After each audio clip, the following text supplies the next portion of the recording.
Uy, be, gala naman tayo minsan. Punta tayo Tagaytay. True, be. Ang ganda ng bagong bukas na coffee shop doon. Ang sarap mag-story. Tara na, pwede ako bukas. Tara na, mga 5:30 AM kita na tayo sa bus station, ha? Baka drawing na naman to, ha? Matutuloy yan, be. Nakapag-alarm na nga ako, eh. Gigising ako, promise. Asan na ba yung mga yun? 6 AM na. Oh, alas na tong bus papuntang Tagaytay, ha? Puro kayo drawing, ha? Teka lang. Ito ba yun? Ano ba yan, be? Bakit ka tumatawag? Ano na, be? 6 AM na. Akala mo pupunta na Tagaytay. Hindi ako pinayagan eh. Sorry, be. Hindi ka pinayagan o tinatamad ka lang? Baka gusto mo sabihin ko sa nanay mo na 3 subject yung bagsak mo. Ito na nga, be. Maliligo na ako. Wait mo lang ako, ah. Ay, yung isa pa. Hello, be. Di ako makakapunta. May sakit ako, eh. Sakit. Lalong lalala yung sakit mo, be, kapag nalaman ng nanay mo na boyfriend mo yung anak ng kaaway niya. Ay, be, magaling na pala ako. Nakakalakad na ako. 5 minutes nandyan na ako, ah. Madali lang pala kayo kausap eh. Let's go, Tagaytay! At dahil maraming hindi nakasagot ng full name ko, iibahin ko yung mga tanong. Salamat naman. Number 1. 2 plus 2. Yes, may tamang sagot na ako. Number 2. What is the powerhouse of the cell? Ang dali naman. Makaka-perfect ako. Number 3. Ano yung pangalan ng crush ko nung elementary pa ako? Ano na naman yan? Kung nakikinig talaga kayo, alam nyo kung sino yung crush ko. Aba, ma'am, akala bang iibahin mo yung mga tanong? Bakit may mga ganyang tanong na naman? Malamang, para makasigurado ako na nakikinig talaga kayo. Wala namang may paki kung sino naging crush mo na elementary ka, ma'am. Wala namang may alam yan eh. Ma'am, alam ko po kasi sino yung crush nyo. Nakikinig po ako sa kwento mo. Buti pa si Michael, nakikinig. Di kagaya ng iba dyan. Sige, perfect ka na, Michael. Yes! Makinig din kasi kayo sa kwento ni ma'am. Number 4. Sino yung pinsan ng kapatid ng lola ko na tita ng mama ko na pamangkin na ate ko? Bagsak na naman ako! Kawawa ka naman, be. Nireject ka ng crush mo. Ang pangit niya kasi. Tara na nga, baka mahawa pa tayo sa kapangitan niya. Humanda kayo sa akin. Maghihiganti ako sa inyo. A few moments later. Sorry guys, I'm late. Sino yan? May bago ba tayo kaklase? Be, si Scarlett yan. Oh, hi. Ako nga pala yung sinabihan yung pangit dati. Boyfriend niyo ba yung mga nandun? Sabi kasi nila, ang ganda ko daw. Ikaw yan, Scarlett? Hindi pwede. Paano nangyari to? Magpaganda ka na rin, be. Baka habulin ako ng boyfriend mo. Bahala ka. Bye! Uy, Scarlett, ang ganda mo na. Anong sekreto mo? Maligo din kasi kayo, be. Hala, di ba siya nag-reject sa kanya dati? OMG. Sorry nga pala sa nasabi ko sa'yo dati, pero sure na ako ngayon na gusto kita. Eto, para sa'yo. Okay. So tayo na? Pwede ka na umalis. Ang kapal din ng mukha mo eh, no? Sorry pero may boyfriend na ako. Mas pogi at di katulad mo. Sandali lang. Ang sarap talaga maging maganda. Anak, gumising ka. Nay, anong ginagawa mo dito? Gumising ka, anak! Panaginip lang. Maganda pa rin ba ako?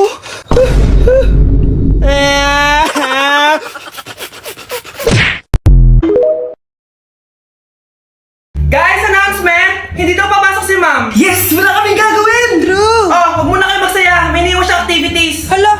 Magsulat daw tayo ng essay sa yellow pad, back and forth. Essay na naman? Tapos di naman babasahin ni ma'am. Te, yung research natin. Asan na yung bag mo dun?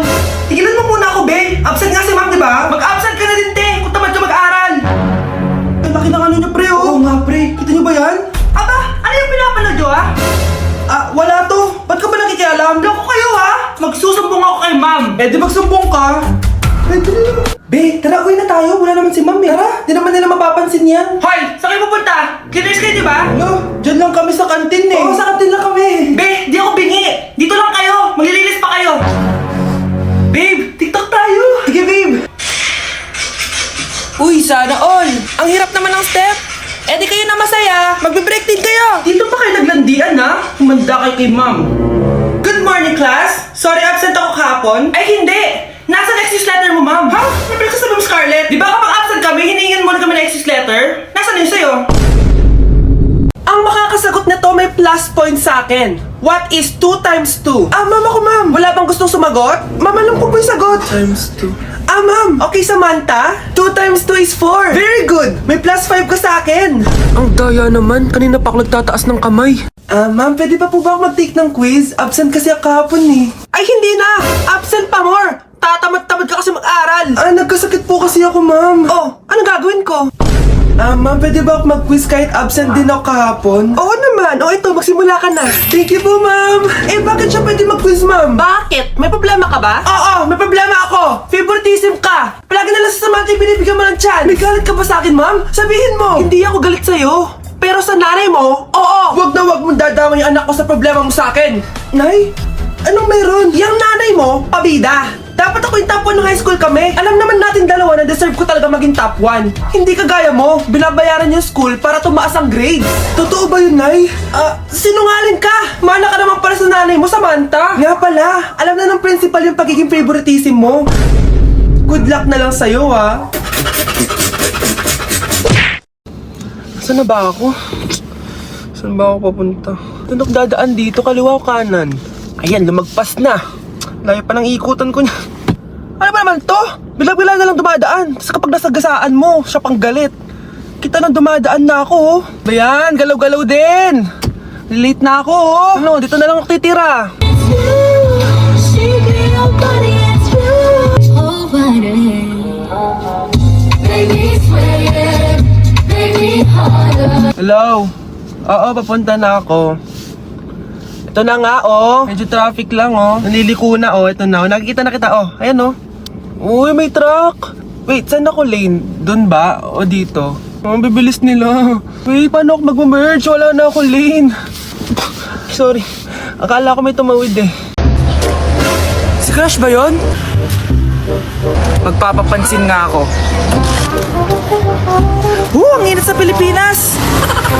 Ang init, grabe! So hot in the Philippines! Ba't ayaw pa rin ako pansinin?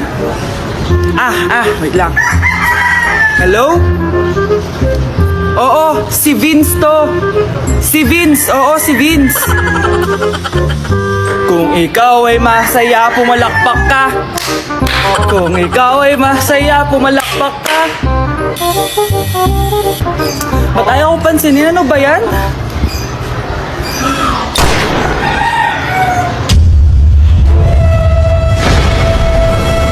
Vince! Uy, Vince! Vince, na paano ka? Tinamaan ako. Saan? Sa'yo.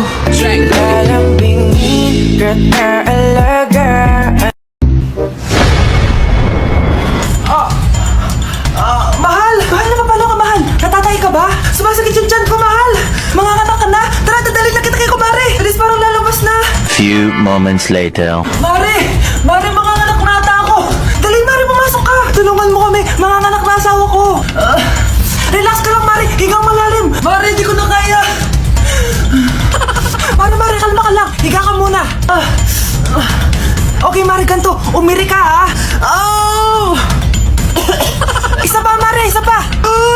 Mare, ang hina naman! Lakasan mo pa! Eh na, Mare, nakikita ko na yung ulo! Hindi ko na kaya! Mare! Mahal!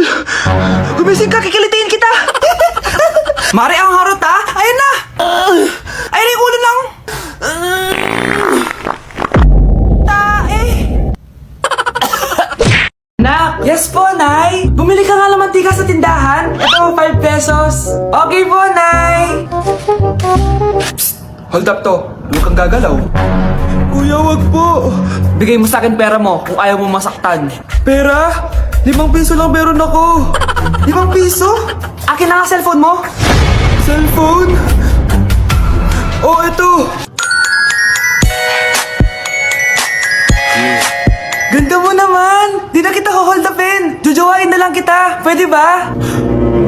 Kapag pumayag ako, makakatakas na ako. Sige, tayo na.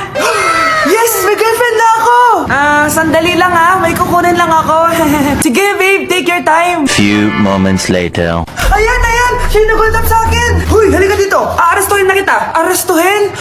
Pero jowa ko yan! Huwag ka lang magpaliwanag! Sumama ka na sa akin sa presinto! Anak? Yes po, Nay! Pupunta dito si Mayor! Talaga, Nay? Oo, anak! Kaya ikaw behave ka, ha? Huwag ka magsasalita, ha? Sige po, Nay! Sana bigyan niya tayo ng pera, pati bahay at lupa! Few moments later. Magandang hapon po! Ay, hello po, Mayor! Pumunta ako dito para sabihin na bibigyan ko kayo ng pera at saka bahay at lupa. Wow naman, Mayor! Basta ako ang iboboto nyo sa susunod na eleksyon. Opo, Mayor, kayo po yung boboto namin. Tanungin natin anak mo. Ako ba ang boboto mo? Ayaw naman ata ng anak mo eh. Anak! Mukhang ayaw talaga eh. Ibibigay ko na lang sa iba yung pera tsaka lupa. Aalis na ako. Grabe, tumataba na ako.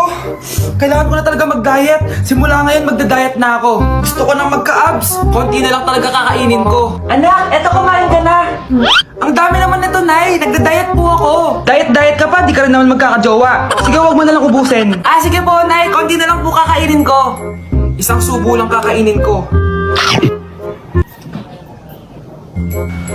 Sarap. Siguro isang subo pa. Di naman siguro ako tataba sa isang subo. Ba't kasi ang sarap? Last na talaga. Few moments later. Ito na lang naman to. Kanina puno pa lang to ah. Oh, anak, kalang pa nagda-diet ka? Akala ko din, Nay. Next year na lang ako magda-diet. Naipag dalawang plato, gutom pa ako eh. Okay lang yan, anak. Kahit mag-diet ka, di ka pa din crush ng crush mo.